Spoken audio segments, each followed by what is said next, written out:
Hello guys, welcome to the mining and में एक बार फिर से आप सभी का स्वागत है। मेरा नाम है देवेंद्र सिंह तोमर और आज के इस लेक्चर में हम देखने जा रहे हैं MMR 1961 chapter number 3 examinations and certificates of competency end of fitness. हो सकता है ये दो लेक्चर ले, ठीक है, पॉसिबिलिटीज आर देयर, क्योंकि बहुत बड़ा चैप्टर है ये, ठीक है, और एक एक पॉइंट को हम यहाँ पर कवर अप करेंगे। तो चलिए स्टार्ट करते हैं। सबसे पहला चीज जो यहाँ पर बोलता है, रेगुलेशन नंबर 11 आपका बोर्ड ऑफ माइनिंग एग्जामिनेशन, ठीक है, बोर्ड ऑफ माइनिंग एग्जामिनेशन के बारे में बोलता है। बोर्ड ऑफ माइनिंग एग्जामिनेशन के बारे में बोलता है कि ये जो बोर्ड है इसमें कितने मेंबर्स होंगे। इसमें 5 मेंबर्स होते हैं अगर हम चेयरमैन को हटा दें तो, ठीक है। अब यहां पर चेयरमैन कौन बढ़ता है? जो पिछला चीफ इंस्पेक्टर रहेगा, x CIM will be the chairman, है ना। अगर चेयरमैन को मिला देते हैं तो टोटल कितने मेंबर्स हो जाते हैं? 6 मेंबर्स यहां पर हो जाते हैं, ठीक है। अब किसी को भी अगर इस में मतलब इस बोर्ड ऑफ माइनिंग एग्जामिनेशन में अगर मेंबर बनना है तो उसके लिए क्या क्या जरूरी है? सबसे पहला तो प्रैक्टिकल एक्सपीरियंस चाहिए मेटल माइंस का, ठीक है, मेटल माइंस का प्रैक्टिकल एक्सपीरियंस होना चाहिए। एंड इसके साथ ही आपका service in an institution imparting education in mining engineering और एट द डिग्री और इक्विवेलेंट, ठीक है। आपने किसी भी एजुकेशन इंस्टीट्यूट एजुकेशनल इंस्टीट्यूट में एज अ माइनिंग इंजीनियरिंग का सब्जेक्ट आपने पढ़ाया हो, ठीक है। अब वो डिग्री वाले को पढ़ाया हो या फिर उसके समकक्ष किसी को भी पढ़ाया गया हो आपके द्वारा, तो आपने अगर ऐसी जगह पे सर्विस किया है तो उस केस में आपको जो है तो इस बोर्ड ऑफ मेंबर्स में इंक्लूड किया जा सकता है। इसके बाद आपने किसी रिसर्च में काम किया हो या प्लानिंग का काम किया हो, उसमें एंगेज्ड हैं आप, तो उस केस में आपको जो है तो बोर्ड ऑफ मेंबर्स में चुना जा सकता है। अब यहां पर इनका अपॉइंटमेंट किसके द्वारा किया जाता है? सबसे पहला सवाल तो ये होता है, ठीक है। अब देखिए यहां पे एक चीज याद रखनी है, ये जो अपॉइंटमेंट किया जा रहा है, देखिए अपॉइंटमेंट होता है सेंट्रल गवर्नमेंट के द्वारा। कौन अपॉइंट करता है? सेंट्रल गवर्नमेंट अपॉइंट करता है। तो ये जो 6 के 6 मेंबर्स होते हैं ये पूरा सेंट्रल गवर्नमेंट के द्वारा ही अपॉइंट किया जाता है, ठीक है। अब इसमें बोलता है आपका 3 मेंबर्स ऐसे होने चाहिए, 3 मेंबर्स आपके ऐसे होने चाहिए जिन्होंने आपका क्या किया हो, जिनके पास प्रैक्टिकल एक्सपीरियंस हो मेटल माइंस का, ठीक है। तो यहाँ पे 3 मेंबर्स का क्या हो गए? जिनके पास प्रैक्टिकल एक्सपीरियंस है, 3 मेंबर्स, 3 मेंबर्स इसमें होने चाहिए, इस कैटेगरी के जिनके पास प्रैक्टिकल एक्सपीरियंस हो। और बाकी के 2 मेंबर्स ऐसे होने चाहिए जो कि इस कैटेगरी में आते हैं। किस कैटेगरी में? आपका ये 2 कैटेगरीज में, है ना। 1 मेंबर, एटलीस्ट 1 मेंबर,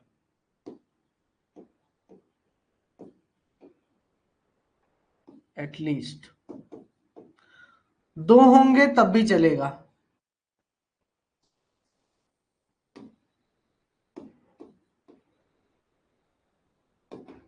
ठीक है।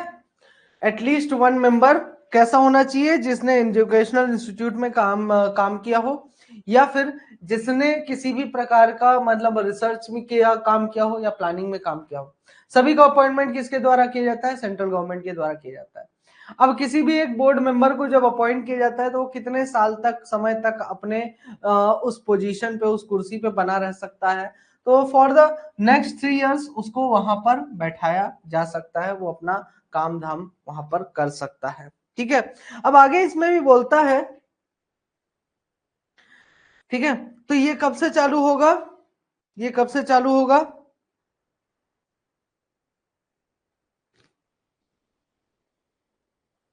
3 इयर्स, ठीक है, 3 इयर्स, 3 इयर्स है, या फिर जब तक और अंटिल नेक्स्ट सक्सेसर अपॉइंटेड, या फिर जब तक आपका जो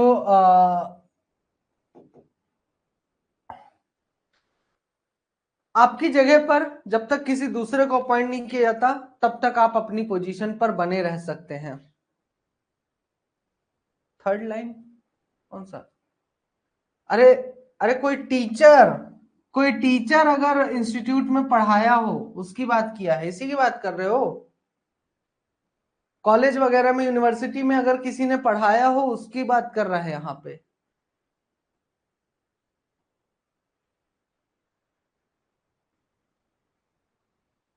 ठीक है, अब फ्रॉम इसका क्या होगा? Date of, from date of appointment.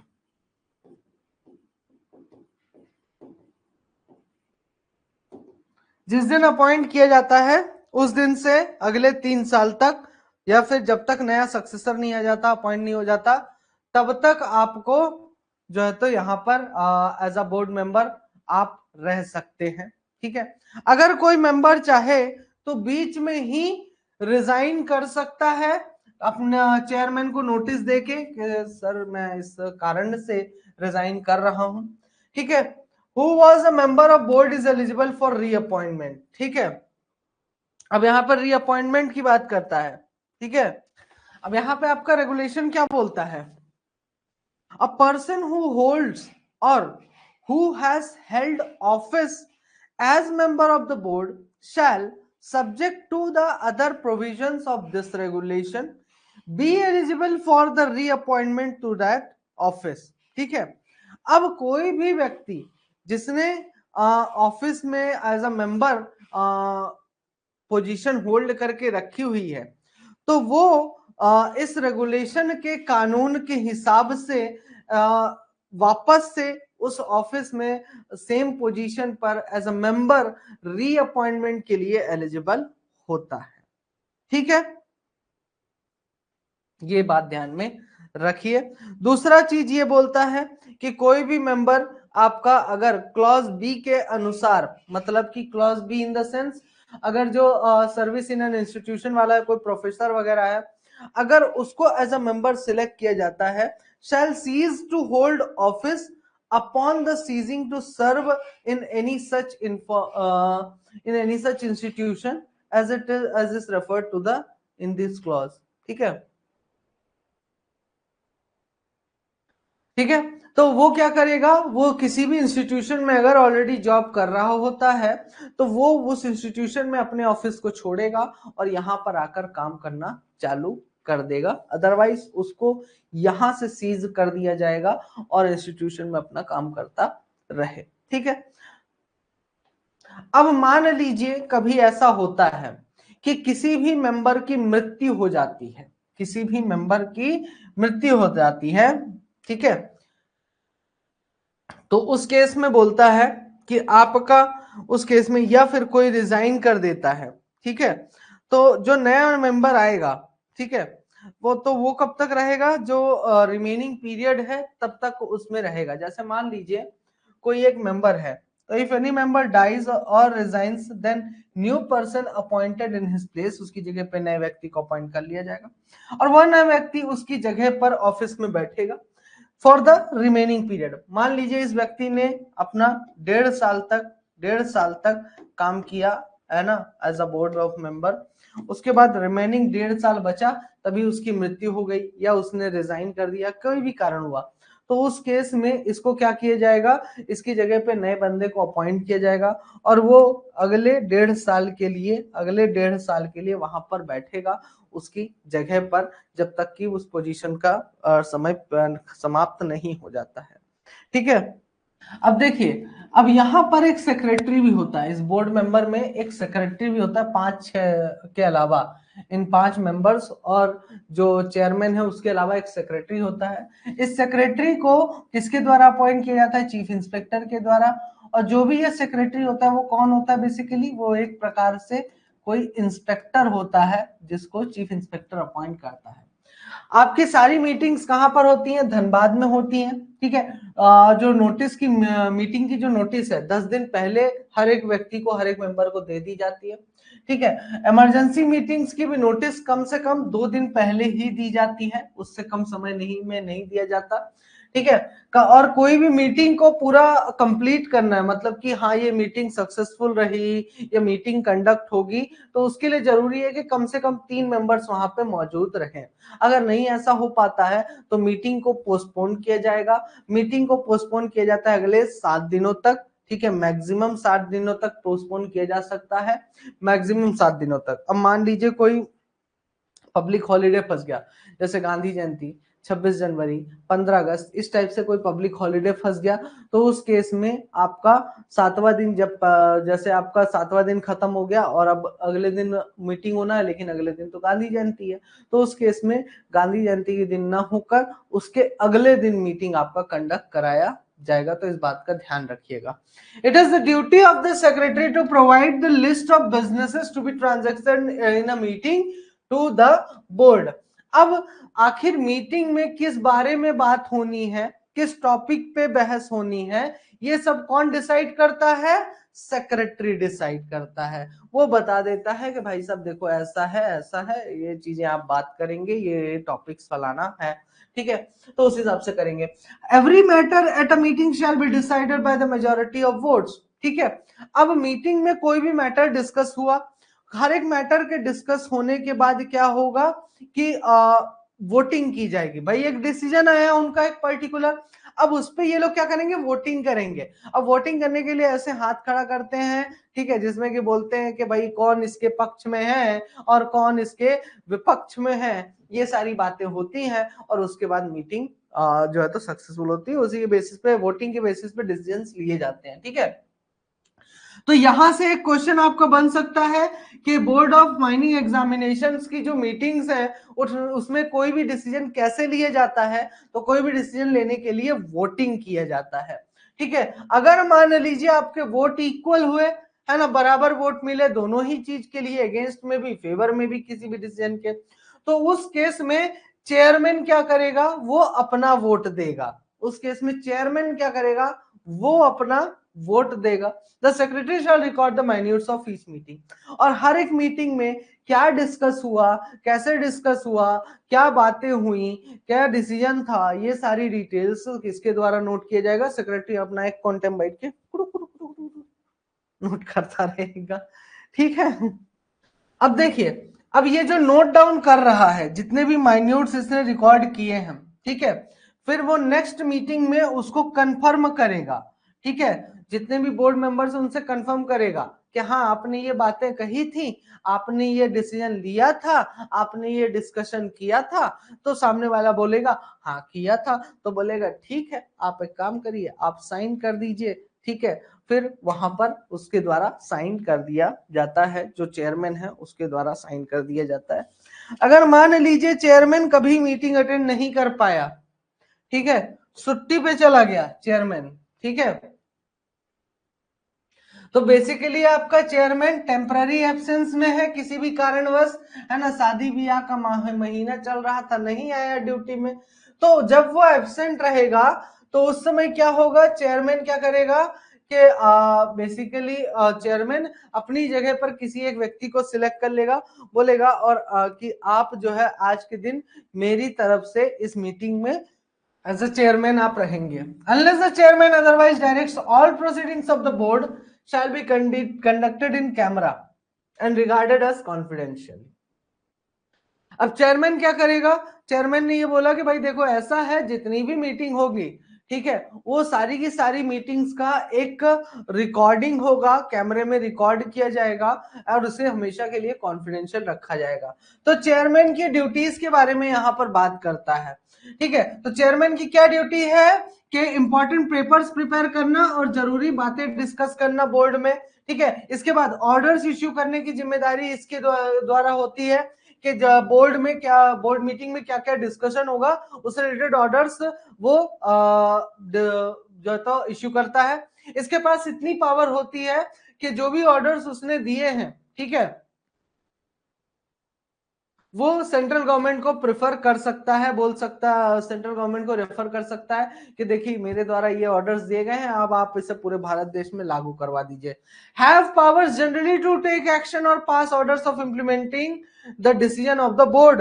उसके पास इतनी पावर है कि बोर्ड में जो भी डिसीजन आता है उसको पूरी तरह से पूरे भारत वर्ष में लागू करवाने की पावर इसको दिया गया है, चेयरमैन को दिया गया है। ठीक है, अब यहां पर देखिए आपका ड्यूटीज एंड रिस्पॉन्सिबिलिटीज तो हो गया। अब मान लीजिए कभी किसी मेंबर ने ये बोला,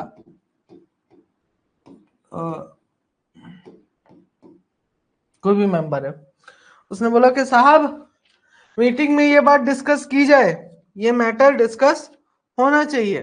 ठीक है, मीटिंग में इस मैटर के बारे में डिस्कशन होना चाहिए। तो उस केस में चेयरमैन बोलेगा कि देखो ऐसा है, जो चेयरमैन होगा बोलेगा देखो ऐसा है, 2 और मोर मेंबर्स, ठीक है, 2 या उससे अधिक मेंबर अगर चाहते हैं कि यही सेम मैटर डिस्कस होना चाहिए, तो उस केस में चेयरमैन बोलेगा कि ठीक है, बोर्ड की मीटिंग जब होगी तो ये बातें डिस्कस होंगी, आप निश्चिंत रहिए। ठीक है, तो इतनी सारी चीजें आपको ध्यान में रखनी है। नेक्स्ट आता है regulation number 12, certificates granted by the board. Board के द्वारा कौन कौन सा सर्टिफिकेट ग्रांट किया जाता है? तो सबसे पहले इसके द्वारा ग्रांट किया जाता है managers first class certificate of competency to manage metal mines. ठीक है, तो आपका फर्स्ट क्लास मैनेजर सर्टिफिकेट दिया जाता है, रेस्ट्रिक्टेड भी हो सकता है, अनरेस्ट्रिक्टेड भी हो सकता है। दूसरा सर्टिफिकेट है second class manager certificate, restricted भी हो सकता है, अनरेस्ट्रिक्टेड भी हो सकता है। इसके साथ ही surveyor certificate, mine foreman certificate, mining mate certificate. ठीक है, ये सब रेस्ट्रिक्टेड और अनरेस्ट्रिक्टेड के फॉर्मेट में आते हैं। लेकिन उसके बाद आता है winding engine man first class certificate और winding engine man second class certificate, and फिर आता है blaster certificate and the gas testing certificate. ठीक है, तो इतने सर्टिफिकेट्स इसके द्वारा दिए जाते हैं आपका। ठीक है, तो इसका ध्यान रखिएगा।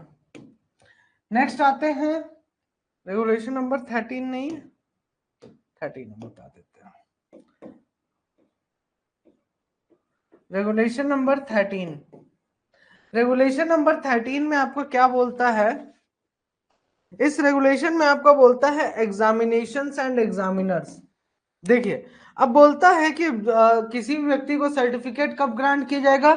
जब वो व्यक्ति सफलतापूर्वक कोई भी एग्जामिनेशन पास कर लेगा। ठीक है, और जैसा कि बोर्ड के द्वारा प्रिस्क्राइब किया जाएगा फॉर्म, उस फॉर्म में उसको जो है तो सर्टिफिकेट ग्रांट किया जाता है, प्रोवाइडेड दैट द बोर्ड में subject to the conditions to be specified in the bylaws framed for the purpose. अब इसके लिए बोर्ड क्या करेगा? बोर्ड अलग से इसके रिगार्डिंग जो भी उसने कंडीशंस दी हुई है, ठीक है, जो भी उसने कंडीशंस कहां पे दी हुई है, उसने कंडीशंस दे के रखी है आपके बायलॉस में। तो बायलॉस में जो कंडीशंस दी हुई है उसके अनुसार ही आपको सर्टिफिकेट्स वगैरह प्रोवाइड किए जाएंगे। एग्जामिनेशन जो है तो आपका ऐसे समय पर और ऐसे सेंटर्स में होगा जो कि बोर्ड के द्वारा फिक्स किया जाता है, and shall be conducted by examiners appointed by the board. ठीक है, बोर्ड के द्वारा एग्जामिनर्स को अपॉइंट किया जाएगा और वहां पर एग्जामिनेशन को कंडक्ट कराया जाएगा। अब जो भी एग्जामिनर को अपॉइंट किया गया है, ठीक है, तो बोर्ड के ऑर्डर्स के हिसाब से जो भी उसको बताया गया है उसके बेसिस पर एग्जामिनेशन को कंडक्ट कराएगा। ठीक है, और उसको जो भी पैसा देना होगा उसके बेसिस पे पैसा प्रोवाइड कराया जाएगा। अब बोर्ड के पास इतनी पावर है कि वो बायलॉज बना सकती है कि भाई उसको एग्जामिनेशन कैसे कंडक्ट कराना है, कैसे सर्टिफिकेट उसको ग्रांट करने हैं, एंड क्या फिटनेस की उसकी रिक्वायरमेंट है, and shall also as far as may practical provide the standard of knowledge. और अगर उसको ऐसा लगता है या फिर अगर ये चीज प्रैक्टिकेबल है तो उसको यह भी बता देना है कि आपको इस सर्टिफिकेट के लिए इस चीज के बारे में जानकारी होनी चाहिए। बेसिकली बोल रहा है कि आपको सिलेबस भी प्रोवाइड कराना है, बोर्ड के द्वारा सिलेबस भी प्रोवाइड कराया जाएगा ताकि वो ये देख सके कि भाई आपको इस चीज का नॉलेज है या नहीं है। ठीक है, तो इस बात का ध्यान रखें। नेक्स्ट आ जाता है रेगुलेशन नंबर आपका 14, जिसमें कि सबमिशन ऑफ एप्लीकेशन की बात करता है। तो किसी भी एग्जामिनेशन के लिए जो फॉर्म फिलअप होगा, ठीक है, वो कम से कम 60 दिन पहले हो जाना चाहिए। जिस दिन भी एग्जामिनेशन होता है उस दिन से 60 दिन पहले। And notice for date and place of examination shall be given at least 60 days before from the date of examination. और जो नोटिस होगा वो कम से कम 60 दिन पहले बोर्ड के द्वारा दे दिया जाना चाहिए। जिस दिन भी एग्जाम होगा, एग्जाम होने की डेट से 60 दिन पहले ही आपका जो एप्लीकेशन के लिए अप्लाई करने का डेट है वो होना चाहिए, है ना। उसके भीतर का नहीं होना चाहिए, विद इन 60 डेज नहीं होना चाहिए, उससे पहले का होना चाहिए। ठीक है, नेक्स्ट आता है आपका regulation number 15, age limit and the general qualifications of candidate. किसी भी कैंडिडेट की एज लिमिट क्या है? तो कम से कम 20 साल उम्र होनी चाहिए। ठीक है, अगर कोई कैंडिडेट मैनेजर सर्वेयर सर्टिफिकेट और foreman mate certificate blaster certificate के लिए अप्लाई कर रहा है तो उसके पास सेंट जॉन एम्बुलेंस का फर्स्ट एड का सर्टिफिकेट होना चाहिए। ठीक है, एंड उसके बाद एज वेरिफिकेशन सर्टिफिकेट होना चाहिए and medical certificate and the character certificate. Medical certificate 2 साल से अधिक पुराना नहीं होना चाहिए जिस दिन भी आप अप्लाई कर रहा है उसके दिन से। एंड मेडिकल सर्टिफिकेट किसके द्वारा इश्यू किया जाना चाहिए? किसी भी मेडिकल प्रैक्टिशनर के द्वारा इश्यू किया जाना चाहिए। ऐसा डॉक्टर जिसके पास assistant assistant surgeon, civil surgeon या फिर सर्टिफाइड सर्जन की क्वालिफिकेशन जिसके पास हो, एमबीबीएस किया हो, मेडिकल काउंसिल ऑफ इंडिया के द्वारा उसको एमबीबीएस की डिग्री मिली हो।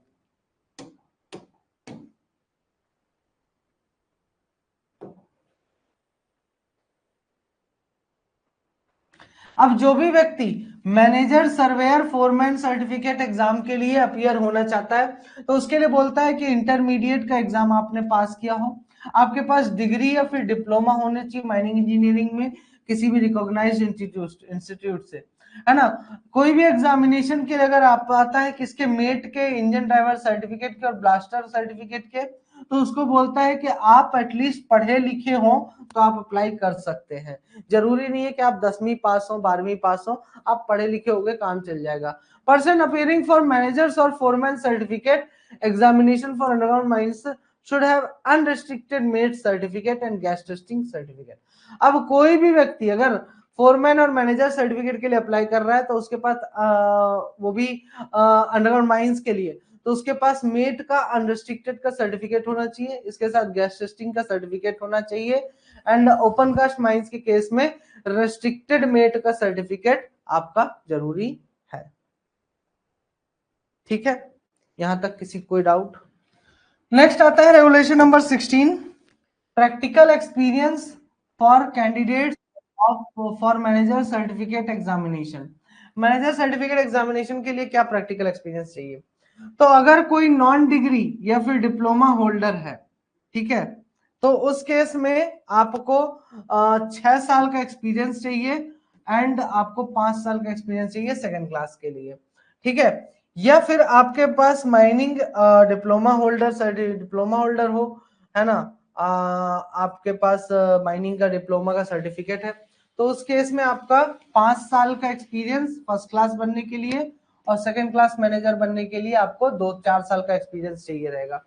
डिग्री कर लिया तो बहुत ही अच्छी बात है, 2 साल का एक्सपीरियंस ले लो, फर्स्ट क्लास बन जाओ, 1 साल का एक्सपीरियंस ले लो और सेकंड क्लास आप बन सकते हैं।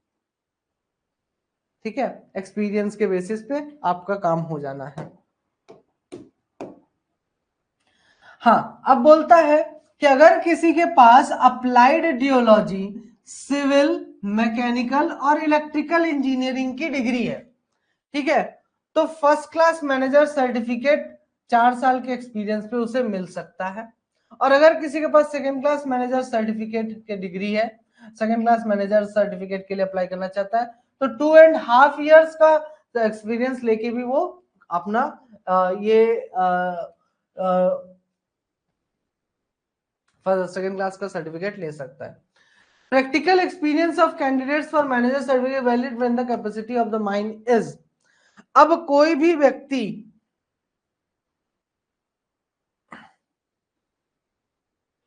अगर अप्लाई करता है, अपना एक्सपीरियंस देता है, तो वो एक्सपीरियंस आपका कितना होना चाहिए, ठीक है, कितने समय का प्रैक्टिकल एक्सपीरियंस आपके पास होना चाहिए। मतलब कि भाई एक्सपीरियंस तो आप दे रहे हो, लेकिन किसी माइंस में आपने 15 दिन काम किया, 10 दिन काम किया, महीना भर काम किया, तो ऐसा थोड़ी होता है। आपका अंडरग्राउंड में नॉट लेस देन 60 डेज होना चाहिए और ओपन कास्ट में नॉट लेस देन 100 डेज होना चाहिए, ठीक है। इसके बाद period of experience required for unrestricted first class manager certificate, ठीक है। अगर unrestricted first class manager certificate के लिए अप्लाई करना चाहते हैं तो उस केस में आपका 18 महीने से कम नहीं होना चाहिए बिलो ग्राउंड माइंस में, ठीक है। And period of unrestricted second class manager certificate, तो 12 मंथ्स का आपको बिलो ग्राउंड का एक्सपीरियंस चाहिए। Underground experience of coal mines can also be included. अब यहाँ पे बोलता है कि कोल माइंस का अंडरग्राउंड का एक्सपीरियंस भी इंक्लूड किया जा सकता है, ठीक है, इंक्लूड किया जा सकता है, लेकिन यह 6 महीने से अधिक का नहीं होना चाहिए, है ना, फॉर सेकंड क्लास, एंड 1 साल से अधिक का नहीं होना चाहिए फॉर फर्स्ट क्लास। अब इस एक्सपीरियंस को आप कैसे गेन कर सकते हैं? मान लीजिए आप कोई रेस्क्यू का काम कर रहे हैं, किसी कोल माइंस में प्लानिंग का काम कर रहे हैं, है ना, इंस्पेक्शन का काम करने जा रहे हैं, रिसर्च कर रहे हैं, तो उस केस में ये एक्सपीरियंस आपको मिल सकता है, तो उस एक्सपीरियंस को भी कंसिडर किया जाएगा। Regulation 17 practical experience for candidates for surveyor certificate examination. तो इसमें बोलता है कि ओपन कास्ट में 2 साल से कम का नहीं होना चाहिए, अंडरग्राउंड में आपका 6 महीने से कम नहीं होना चाहिए, ठीक है। Average employment shall not be less than 60 in working day, working below ground. जो आपका एवरेज एम्प्लॉयमेंट है वो बिलो ग्राउंड वर्किंग्स में 60 से कम नहीं होना चाहिए। डिग्री और डिप्लोमा होल्डर के लिए बोलता है कि 6 महीने का अंडरग्राउंड और ओपन कास्ट का आपके पास एक्सपीरियंस होना चाहिए, तो उस केस में आप जो है तो सर्वेयर का सर्टिफिकेट डायरेक्टली ले सकते हैं। Practical experience for candidates for mates and blasters examination, mate और ब्लास्टर के एग्जामिनेशन के लिए तो 3 साल का प्रैक्टिकल एक्सपीरियंस चाहिए। डिप्लोमा किया है तो 2 साल का कर लीजिए, ठीक है, 2 साल का प्रैक्टिकल एक्सपीरियंस।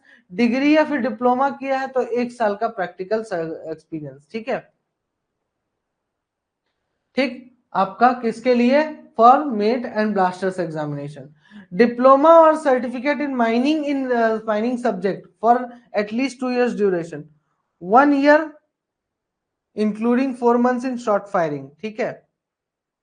एक और केस बोला कि अगर आपने डिप्लोमा किया है माइनिंग में और 2 साल का आपका ड्यूरेशन का डिप्लोमा आपने किया है, तो उस केस में आपको बोलता है कि 1 साल का एक्सपीरियंस आपको देना होगा, जिसमें से कि आपने 4 महीने कम से कम एज ए शॉर्ट फायरर काम किया हो, ठीक है। डिग्री और डिप्लोमा किया है अगर, तो उस केस में 6 महीने, जिसमें से कि 2 महीने आपने शॉर्ट फायरिंग का काम किया हो।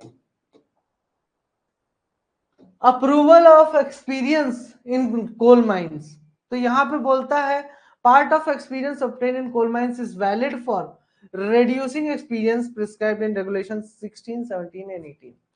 कि आपने जो भी कोल माइंस में एक्सपीरियंस लिया है और जो हमने 16, 17 और 18 वाले रेगुलेशंस में जो भी आपको एक्सपीरियंस बोला है कि हाँ इतना एक्सपीरियंस होना चाहिए, तो वो एक्सपीरियंस आपको वहां पर कोयले का एक्सपीरियंस रिड्यूस करने में मदद कर सकता है। Regulation number 20 practical experience for engine driver certificate, तो 1 साल का प्रैक्टिकल होना चाहिए ड्राइविंग इंजन का, है ना, या फिर as assistant of qualified winding engine driver, किसी क्वालिफाइड वाइंडिंग इंजन ड्राइवर के असिस्टेंट के रूप में आपने काम किया हो। First class engine driver certificate के लिए बोलता है कि आपका जो वर्कर है वो आपका second class engine driver certificate का होल्डर होना चाहिए।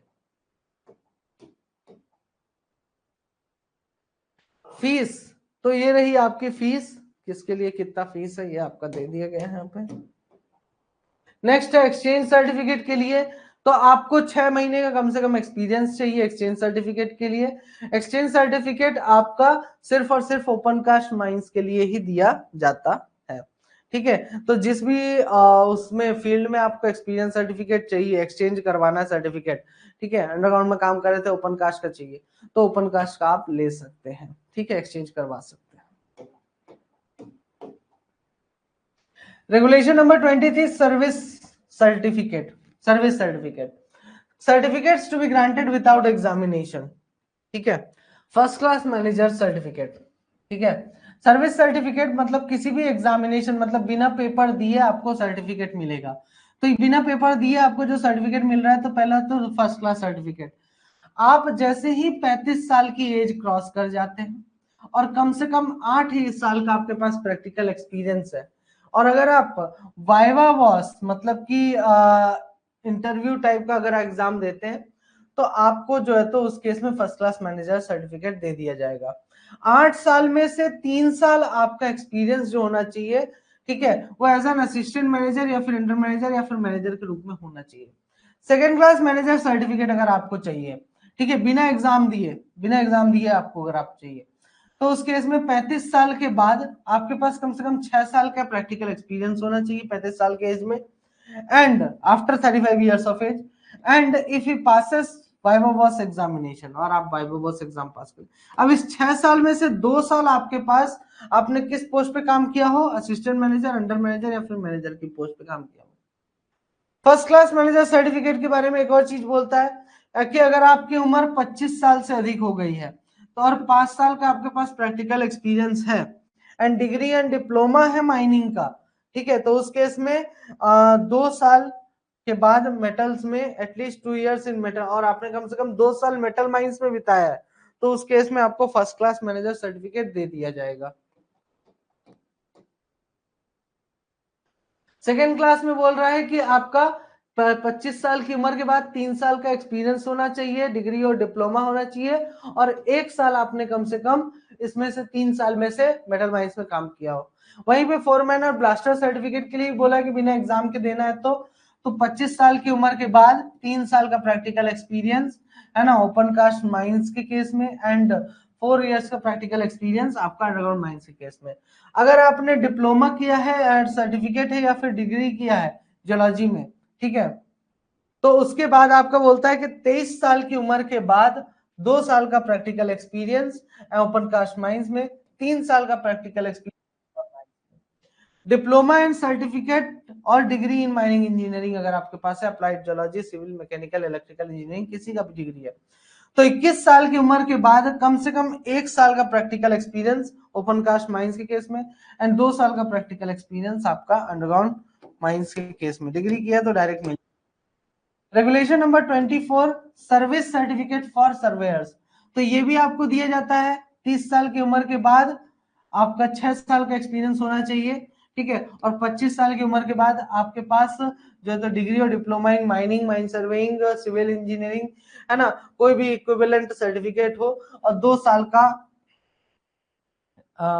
एटलीस्ट 2 years, ठीक है, 2 साल का आपने ये कोर्स किया हो और 6 महीने आपने अंडरग्राउंड में काम किया हो, ठीक है, आप practical experience after passing the viva voce examination. पुराने सर्टिफिकेट्स की वैलिडिटी, ठीक है, तो इंजन ड्राइवर सर्टिफिकेट या फिर ब्लास्टर सर्टिफिकेट जो कि मैसूर गोल्ड माइंस रेगुलेशन के अनुसार दिए गए थे, तो वो आज भी वैलिड है, उसके अलावा सारे सर्टिफिकेट्स इनवैलिड होंगे। रेगुलेशन 26 डुप्लीकेट सर्टिफिकेट आपको बोर्ड ग्रांट कर देगा कुछ फीस लेके। Certificate to be delivered to the manager, आप जब भी किसी माइंस में जॉब करने जाएंगे तो बोलता है कि जो भी आपके पास सर्टिफिकेट होगा, चाहे मैनेजर का सर्टिफिकेट हो, चाहे फोरमैन का सर्टिफिकेट हो, इंजन ड्राइवर सर्टिफिकेट हो, blaster certificate, gas testing certificate हो, आपको सब चीज अपना मैनेजर के पास जमा कर देना है, ठीक है।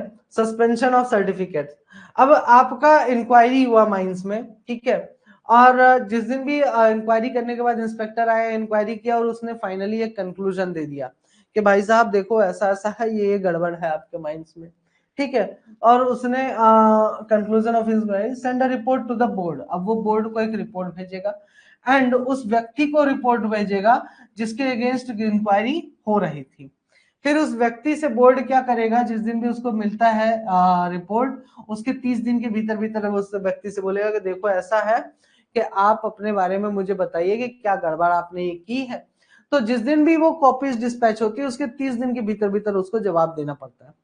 फिर अगर बोर्ड ने डिसीजन ले लिया कि भाई तुम्हारा सर्टिफिकेट कैंसिल, तुम सही जवाब नहीं दे पाए, तो उस केस में वो क्या करेगा, वो बोर्ड के डिसीजन के अगेंस्ट अपील करेगा सेंट्रल गवर्नमेंट से, ठीक है, 30 दिन के भीतर, जिस दिन भी ऑर्डर आए उसके 30 दिन के भीतर। Validity of certificate for foreman blasters, engine drivers and blasters and gas testing. तो फोरमैन, मेट, इंजन ड्राइवर या फिर ब्लास्टर का सर्टिफिकेट 5 साल तक वैलिड होता है, उसके बाद आपको रिन्यू कराना पड़ता है। After that RIM will confirm that the person holding the certificate has attended the medical examination, ठीक है। फिर उसके बाद आपका जो है तो क्या नाम है, रीजनल इंस्पेक्टर कंफर्म करेगा कि आपने मेडिकल एग्जामिनेशन आपका हो गया है, पिछले 5 साल में आपने करवाया हुआ है, ठीक है। फिर तो वो नेक्स्ट 5 इयर्स के लिए आपको वैलिड ठहराएगा। गैस टेस्टिंग सर्टिफिकेट आपका अगले 5 साल तक वैलिड रहता है। फिर रीजनल इंस्पेक्टर ये चीज कंफर्म करता है कि that the person has passed another gas testing examination, आपको दोबारा से गैस टेस्टिंग एग्जाम पास करना होगा, ठीक है, या फिर पास किया है आपने पिछले 5 साल के भीतर, तो अगले 5 साल तक के लिए वो आपको वैलिड कर देता है। नेक्स्ट है retirement age for managers and officials etcetera. तो मैनेजर्स और ऑफिशियल्स का रिटायरमेंट एज कितना होता है, तो कोई भी व्यक्ति 60 साल की उम्र के बाद एज एन ऑफिशियल और मैनेजर के रूप में काम करेगा, ठीक है। बस दिक्कत ये है कि उसको हर साल अपना मेडिकल करवाते रहना है। 60 साल के बाद medical certificate of fitness every year आपको लेना है। If a person is medically unfit and is below 60 years of age, और अगर कोई 60 साल से कम उम्र का है और वो मेडिकली अनफिट है, तो उस केस में रीजनल इंस्पेक्टर और चीफ इंस्पेक्टर बोल सकते हैं कि भाई आपको 3 महीने का समय दिया जाता है, आप मेडिकली फिट हो जाइए, अगर नहीं होते तो हम आपको यहाँ से हटा देंगे, आपका सर्टिफिकेट को कैंसिल कर देंगे, ठीक है। वर्कर्स रिप्रेजेंटेटिव के अधिकार, ताकि वो किसी भी रजिस्टर, जो माइंस रूल 1955 के अनुसार कोई भी रजिस्टर अगर मेंटेन किया जाता है, फॉर्म ABCD जो भी मेंटेन किया जाता है, तो उसका इंस्पेक्शन करना रहता है। किसको, किसी भी वर्कर के रिप्रेजेंटेटिव को, नेता वगैरह जो रहते हैं, यूनियन का जो हेड होता है उसके द्वारा इंस्पेक्शन किया जाना है। तो वो क्या करेगा, उसको इसीलिए दिया जा रहा है, the register maintained in form A shall be made available for inspection. Form A में जो रजिस्टर मेंटेन किया जाता है वो इंस्पेक्शन के लिए अवेलेबल कराना है, ठीक है, to a workers representative authorities authorised by the person employed in mine, ठीक है। तो ये था रेगुलेशन। कल इसको मैं एक बार और शॉर्ट में बताऊंगा, ठीक है, आपका एक फ्लो चार्ट के रूप में बताऊंगा, तो चीजें एक बार में आपको ताकि याद हो जाए, ठीक है। तो इस बात का कल मिलते हैं बाकी फिर।